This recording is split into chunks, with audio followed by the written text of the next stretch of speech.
still want to go to this Trilly spot after. Yo, You guys got me hyped up right now. Trilly is. Bro, you're getting interviewed later. This is Felice time. This is yeah, this is Felice time, bro. You make sure the screen is good behind us. All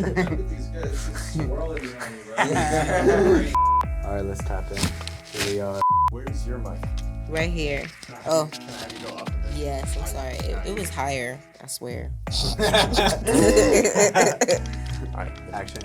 Here we are in beautiful New Orleans, and we have our good friend Felice Flow with us, and we're gonna ask her some questions and hear more about her story. Should we get into it?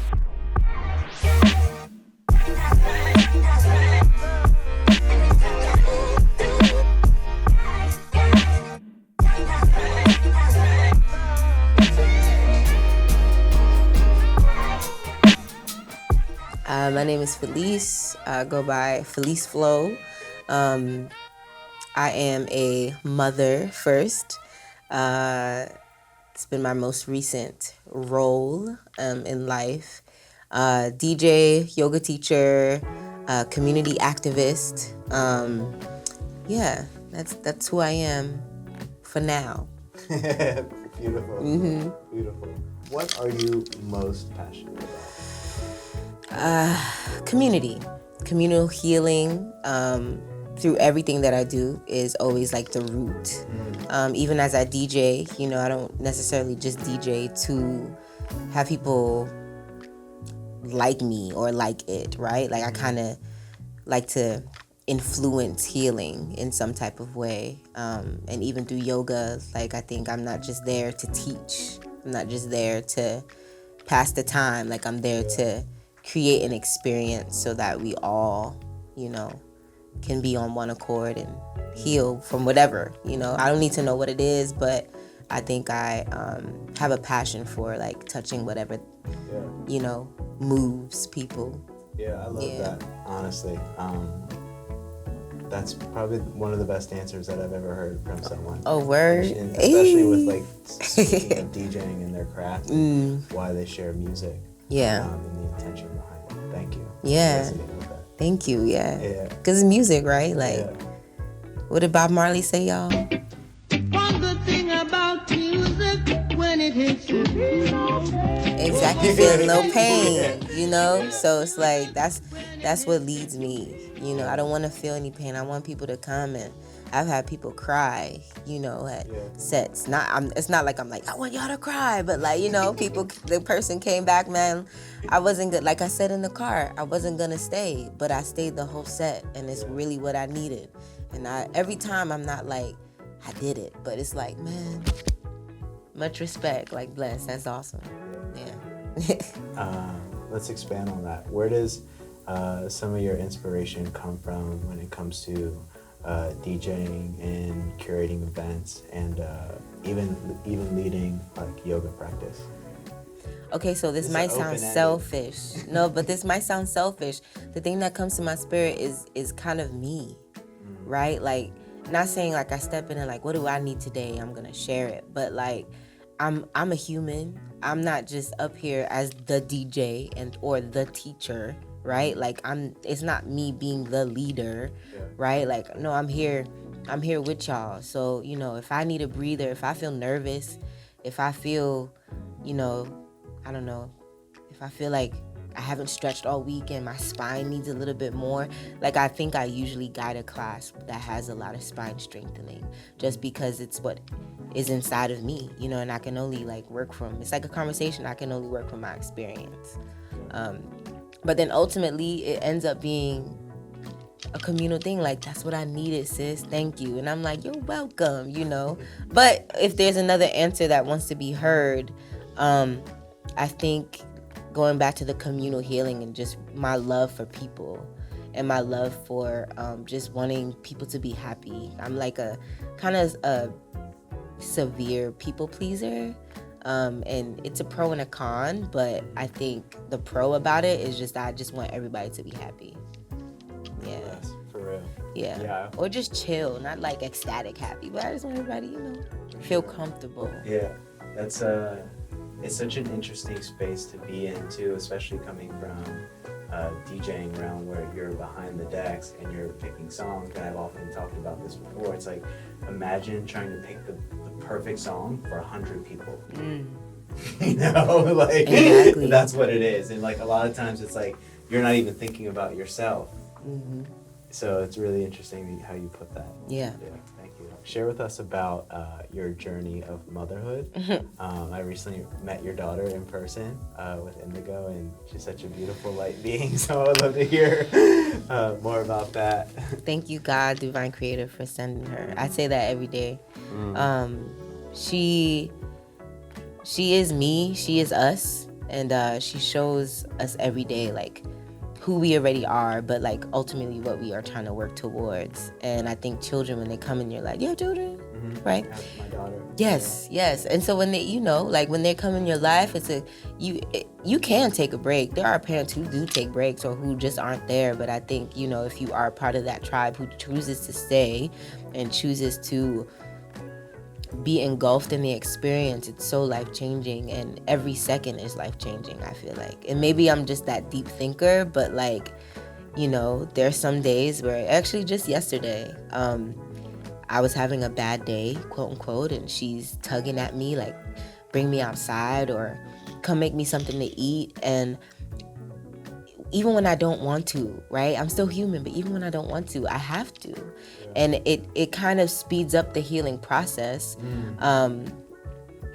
into navigating what I dwell on. And that's what I've been loving a lot about motherhood. It's like speeding up a lot of the healing that I feel like I either thought I healed from, or there was a standstill somewhere. So yeah, she teaches me a lot, and it's also just great to have like a little best friend that just don't leave you alone, you know, that you just like, all right, we here together. And she has a brother on the way in April, so I'm excited about that. I'm excited for her to have a friend, you know, like a lifelong companion, because she's a COVID baby and she's been by herself. And it's just been her and me and Baba, and like we both are such hustlers. Like the other day we looked at each other like, man, I'm proud of you. No, I'm proud of you too. This is I would say the hot kitchen. This is where all the hot meals, the bigger plates come through, and prep situation, juicing and everything. So yeah, this is the house. You know, because we are passionate about what we do. We don't give in, and man, I can't do this no more. I'm gonna just work in an office or go find something that I don't love. And we do it for her. You know, like everything is centered now around this being who we want to show, you know, how to just not even be your best self, but just how to just live authentically. Yeah, I was just about to say that, but you guys do such a amazing job of being your authentic self. And it seems like the flow and the opportunities and the things that come to you are present because you're not giving in or giving up. And being a father as well, I think that's really important to show our children. I feel like our parents did a good job of like surviving. Yes. And like getting us to this point. That word. And now we're at a whole new paradigm and dimension and opportunity of where like things are just different, you know, and like how do you communicate that to your child when they might not understand it with words, but they can understand it with energy and intention and showing them and how you live and how your actions. Yes. You know? Yes. And I see how she's so observant and she's very intuitive, and I even just see how she has adapted a lot of our hustle, our sense of like not giving up. The other day I was like, you know, just wait one moment, mommy's gonna help you up the stairs. And I forgot what I had to do. Maybe I get cat food and like bring it outside so that I don't, you know, make multiple trips. But by the time I was back to the door, she was already halfway up the stairs with her chair. So I'm saying this 1-year-old has like the banister in one hand, and it's just like, ooh. And I'm just like, who are you? Yeah. You know, but it's just also still so inspiring. So I'm happy that I have this consistent inspiration every day.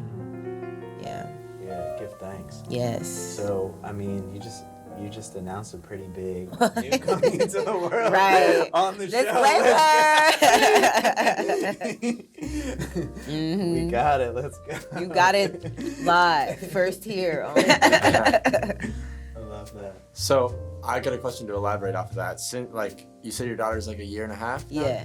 So in that year and a half since you've had her, how have you seen the creative differences change? Just the mentality, like how you're thinking, like now that you're putting somebody else first. One, how do you balance that and still get your inner creative fix as well as be a mother? And two, how has that thought process changed in terms of what you create?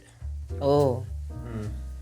So the thing that stood out to me was, like, how do I make time? Working on that.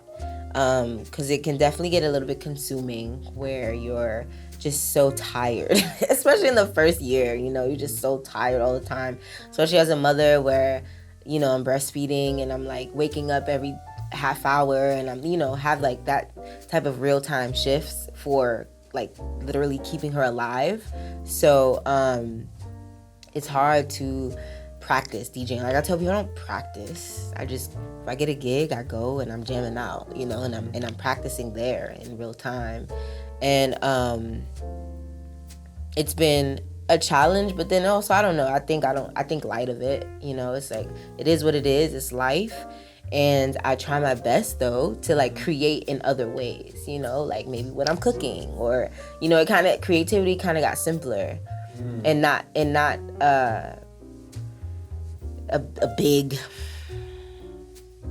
thing. Not that it was before, right? Because like that's when I was talking to my homie, like, man, I miss Brooklyn, like just like, you know, just walking down the street. And I mean, New Orleans was like that too. When I first moved here, you could just walk and hear someone playing a sax and maybe ask to join them, you know what I mean? Or like, you know, that spontaneous improvisation of creativity is what kind of drives me. But right now it's more spontaneous and just like the little moments. And even when I give her paint, you know, and I'm like, what color you want to choose, you know? And it's like feels cheesy, but you know, I get to create with her, and those are the little moments. But you know, for me, I think as I evolve in parenthood and in motherhood, because they're the same but also different, I'm prioritizing more time.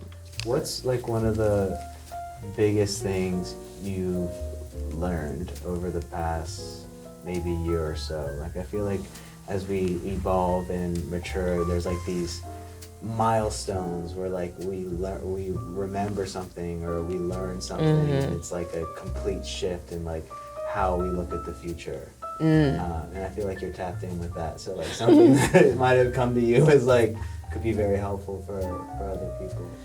Yeah, and this was a very interesting last year and a half. I think acceptance and finding my own recipe for acceptance, because it's easy for somebody to say accept this and then like let it go or like move on, but you're like, how? You know, like how do I do that? And I think adding a little bit more ritual to it, whatever that looks like for anybody, adding more intention within whatever I need to accept or let go or let in, you know, and that has definitely been a process because, you know, COVID, and then I had my daughter in COVID, so I was, you know, I didn't have the like tribe around me. I was just me and Indigo, so that in itself was also very hard to accept. And there were just so many things that were like, you know, thrown at you. And I ain't gonna say me, because I think everybody had their own dose, and in whatever color that looked like. So I think acceptance for sure. And then that just kind of allows you to just like not hold it, you know, man, because it's also COVID time where we have to have a mask on, and you have your mask on and you're not really breathing right, but then you also think about shit that's also not, you know, that's affecting your breath, you know. And as a yoga teacher, that's been imperative to do, is like, okay, accept where you are, right? Even on the mat, accept where you are and breathe through it. You know, find depth in your breath. Allow your inhale to collect all that doesn't serve you, and allow your exhale to just let it go. You know, so I think, allowing the acceptance to just like be your impetus of presence, if that made sense. Yeah, 100%. 100%. Y'all, I got a what is it, Gemini moon, but Scorpio Mercury, so I like the depth. Thank you. What are some things that we can look forward to from Felice Flow and that we're working on? This is like a little, I like to have this section as like a little community manifester, you know, where we can like speak things into existence, because I'll like look back on this and other people will see it and like, Oh yeah. I want to be able to support you in that. Yeah. I want the community to be able to support you in that too. Oh, I appreciate that. Yeah. Thank you. Yeah. Yo, he's got a gift, y'all. He has a gift. I think definitely traveling. I want to travel and DJ and teach yoga around the world, to be honest. And I love festivals. Like, I've worked Afropunk many times, and the arts administration part of it, you know, so it'd be so lovely to like be an artist, you know, in a festival and just like work in that way. And then, you know, my whole family, because I think the vibe that we have is like so amazing, like the food and, you know, the space curation, you know, so like kind of creating our own experience in different spaces would be hella dope. Yeah. I see that. Yeah, and so healing, because both of our intentions are rooted in that. It's not for the monetary gain that we was talking about, right? I mean, we still gotta live, but I mean, like, it's bigger than us, because we also went through hella pain, right? And we went through hella obstacles to get here. And you said something interesting earlier where it was like, especially if no one tells you that you're dope. That hit, right? Because it's like, first, why do we need someone to tell us that we're dope? Like, we should already know, but it still helps to like get that support. It's that mirror. Yeah. That, like, when the mirror's clean and it's not blurry. You know how some mirrors you look at and like make you like a little chunky? Some mirrors you look at might make like your face look, but like some mirrors just hit. Yeah. Like, yo, that's me. Yeah. You know, and I feel like people, the right people are like that, and it's like, it's real, recognize real. Right. And I don't feel like that's really communicated or accepted or like held highly. You know, like like you said before, you guys were just chatting and you just broke it down. You said, I'm proud of you. Like, that hits for me. Like, when my friends just tell me they're proud of me, you don't have to Venmo me anything. You don't have to send me a gift at Christmas. Right. Nothing. It's just that simplicity of that. And I have found that I hold that very highly and dearly, to be able to tell my friends that. Like, it feels good to be able to look at my friends and be like, I'm proud of you. Yeah, that's the goal, man. And to bring the creatives that I'm proud of and like just create space and have fun and and do the damn thing. And to be more specific, DJing at festivals, teaching yoga at festivals, and like I said, probably even have my own festival. Yeah. Cause I have so many dope friends and family like that are right now doing amazing things. Like homie Nick Hakeem, who's like kind of a godfather of my child, on tour with Kragden. Yeah. You know. I didn't even know that. Yeah, and he's on tour with them, but I didn't know the relation. Yeah. Oh yeah, and you know, it's like, I love your mind and how you've been interpreting, like, you know, the business plan and the kind of like get what you want, but you still need that plan, you know. And it's like, now I'm in the space of like, I just need to put the Lego pieces together in order to manifest like what already naturally happens. Cause you come to Brooklyn, y'all better come to Brooklyn one day when it's not COVID era. You come on my stoop in Bed-Stuy in the summer, full. My mama hates it, but she loves it now. Full though of artists, like, you know, cause that's what I do. You know, I kind of alchemize space, and it's a passion of mine to just bring everybody together. Even if I'm not, I don't want to be the center of attention. I want to be just like, come on my stoop, bring your guitar. Come on my stoop, like, you know, and then it's just magic that just spontaneously happens. And to me, that's like the most potent art as well, you know? So That was long-winded, but No, that was beautiful. it tops it off of like, that's what I want to do. I want to bring all y'all in this room together with some other folks together and intentionally just like create an experience for the world to see. Yeah. Thank you. Setting that intention right now. Putting it out into the universe. I love that it's happening as we speak. It is. And that's the flow of it. That's why they call me Felice Flow, you know? Yes. That flow state. So everyone who sees this, y'all better holler at my girl. You know what the business is. Please. And I'm a learner. I don't know everything. I tell people I actually don't know anything, you know? So You say the same you thing. come with ideas, I'm like, let's do it. Yeah. If I don't know how to do it, how do we do it? Let's just do it. Manifest it together. I'm with it. All right, one more question. Okay. Last one. I would love for you to share with us your idea of paradise. One word, peace. It's peace. Peace of mind. I think we're intelligent beings, and it's what gets us in trouble is the mind tricks. And once you have peace of mind, I think that's paradise. I think you just like, you live in life without interruptions that don't matter ultimately, period. Yeah. The shortest answer I gave the whole time. That's a wrap. That's a wrap. Thank you so much. You're welcome. You're welcome. Thank you. Yeah.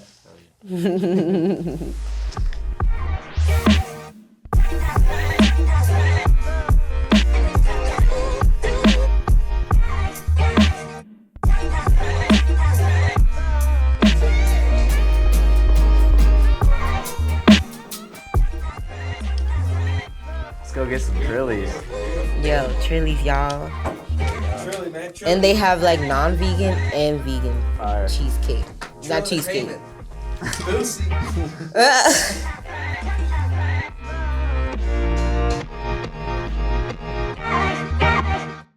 Hey!